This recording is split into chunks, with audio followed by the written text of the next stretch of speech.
Welcome to Unit 10 of the TESOL course at Southern Utah University. In this video we'll be taking a look at speaking concepts and strategies. We'll give an overview of the definition of speaking, talk about some of the challenges of this skill, explain some of the reasons why it's important to teach speaking, and then we'll talk about different speaking strategies. As we've mentioned before, speaking is one of the oral language skills, and it's also the productive oral language skill. It's interesting, when we use that word speaking a language, we often use it to mean the same thing as knowing a language. We might say, oh, I speak Chinese, or I speak German. And when we say that, we mean, I know these languages. And so this is an interesting thing that we think of speaking as being the most important, maybe, language skill. But it's important to recognize that speaking is a lot more than just knowing the pronunciation of a language. There's many different layers and sub-skills to speaking. We can think about these layers almost as a pyramid. And so at the bottom layer here we have this extended text. And by extended text here we mean conversations or speeches or anything that's the situation and context where we're speaking. That's at the biggest layer. But as part of that layer we also have utterances. So these are an utterance we could think of as maybe sort of a smaller interaction of speech, or maybe just a sentence or paragraph that are part of a larger monologue. Then we have, within utterances, we have clauses, parts of sentences. And then within the sentences we have phrases, or these chunks of language. And chunks of language are filled with words. And every word is filled with morphemes. And morphemes are filled with phonemes.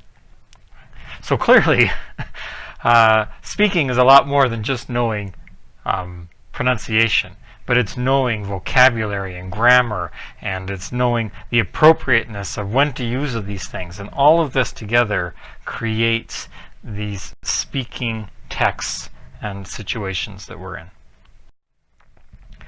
When we think about speaking, we can think about maybe different types of speaking. For example, are we doing just reproductive speaking? Sometimes this happens a lot in the language classroom, where we mimic or imitate something.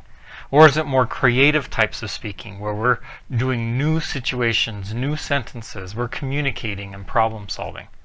Certainly there's a place for reproductive speaking, but our goal is to help learners be creative in their speaking. We also need to recognize that there's a difference between English as a second language and English as a foreign language context. Clearly, students in English as a second language context are going to have more opportunities outside of the classroom to use and speak English. It's going to be more limited in English as foreign language context because these students are not in English-speaking countries.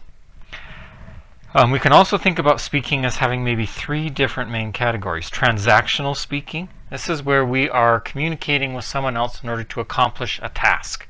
It's very task-focused, outcomes-focused.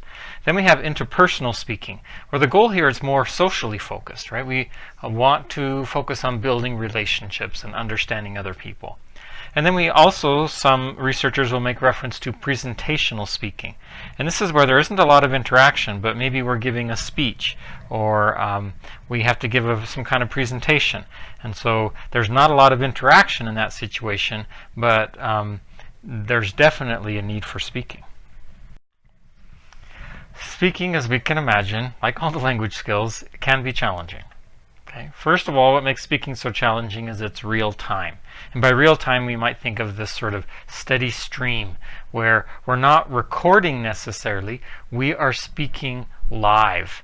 And so we've got to be able to think quickly and adjust our speaking to fit the situation without having everything prepared ahead of time or being able to edit it.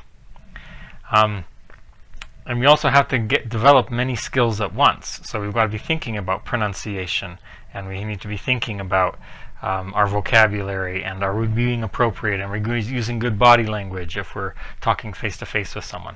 So in other words, we could say that speaking is a challenge because it's both spontaneous, meaning often there's not a lot of preparation and no ability to edit usually, and it's simultaneous, meaning we're using lots of skills at once, but also simultaneous because there's lots of interaction often when we speak between us and listeners, and lots of role changing. Another challenge to speaking is that we need to balance both the fluency aspect and the accuracy aspect, which means we need to speak at a comfortable rate that's appropriate for the situation, but we also need to monitor, is our language, vocabulary, our grammar, our pronunciation accurate? Can people understand? So it's important that we teach speaking. And one of the reasons we need to do that is because there's lots of unwritten or maybe unobvious conversation rules and structures to how speaking works. Again, this is kind of the invisible culture of how a conversation works within a culture. And if we don't teach it, it may be difficult for learners to pick up on some of these things. Another reason it's important to teach is that we need to help learners understand that oral speech has features to it that are not part of written speech. Obviously, all the pronunciation factors that go with speech, but also that language speakers tend to use more redundancy than we do in written language because the reader can just go back and review it on their own. So we automatically build in more redundancy in speech to make sure our point is clear.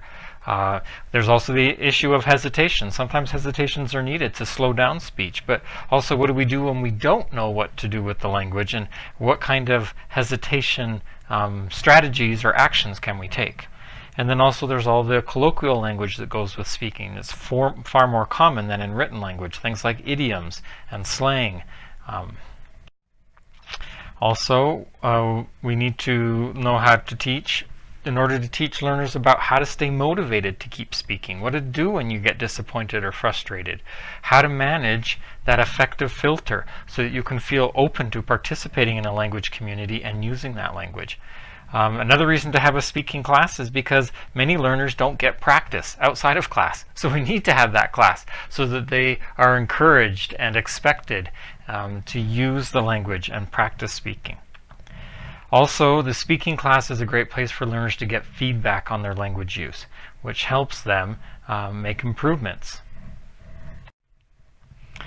So let's talk about some speaking strategies. There's a lot, but we could maybe summarize speaking strategies, maybe the most interesting ones, in these three categories. So the first one is these metacognitive strategies like self-regulation, thinking about our speaking. What do I do when I get frustrated when I speak?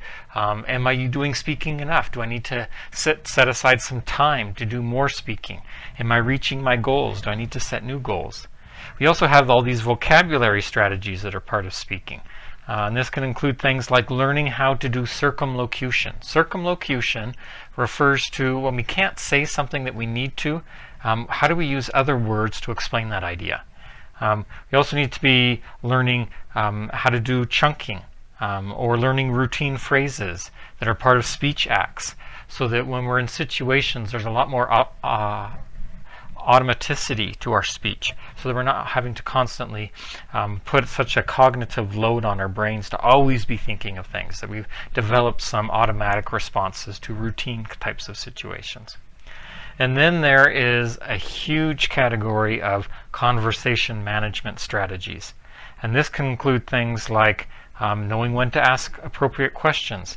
What do we do when we get into trouble in a conversation? What do we do to clarify? What do we do when we're hesitating? Also understanding how we can be good communicators by back-channeling, saying things like, yeah, to show that we're listening and we're participating in the conversation. Also all these improvisation skills, like how to take turns. What are the rules of interaction with someone? How do we switch topics? How do we continue a conversation when it seems like it's reaching a lull? How do we conclude a conversation and let someone know that we're moving on? These are all things that good language learners need to practice, and so having a speaking classroom can help them learn and practice these strategies. So in this video we've tried to give a quick definition for speaking, talked about some of its challenges, and emphasized why it's important to have a speaking class. And then we talked about different kinds of strategies that a teacher may present in that class.